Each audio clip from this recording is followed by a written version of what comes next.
Hi hello రైతు సోదరులకు నమస్కారం అండి. ప్రజెంట్ మనం ఏదైతే ఉందో ఖమ్మం సరౌండింగ్ లో ఉన్నటువంటి ఊరి పేరన్నా చిరుమరి అనే విలేజ్ లో ఉన్నాము. నరేష్ గారు రైతు ప్రజెంట్ మిరప పంటలో పూత కోసం అని చెప్పేసి తన అలెక్సా 5G స్ప్రే చేశాడు. ఎలా ఉందో అతని మాటలో తెలుసుకుందాం. రిజల్ట్ చెప్పండి అన్న. ఈ అలెక్సా 5G కొట్టిన తర్వాత ఎగురు ఇలా వచ్చిందండి, కాపు ఇలా వచ్చిందండి, పూత మొత్తం పిందిలాగా మారింది.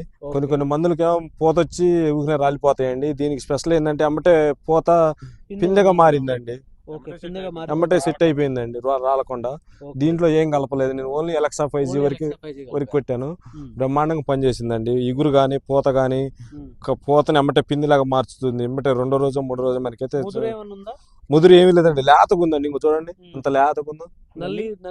అసలు నల్లి కాదుగా, ఎర్ర నల్లి వరకు ఏమైనా ఉన్నా కానీ అసలు పూర్తిగా పోయింది. ఎర్ర నల్లి గింత ఏమైనా ఉన్నా పూర్తిగా పోయిందండి. అసలు ఏమైనా లేదు ఎర్ర నల్లి వరకు అసలు. ఇంకా బ్రహ్మాండంగా ఎప్పుడు లేత కావాలంటే అప్పుడు కొట్టుకుంటే ఇంకా బాగా పనిచేస్తుంది.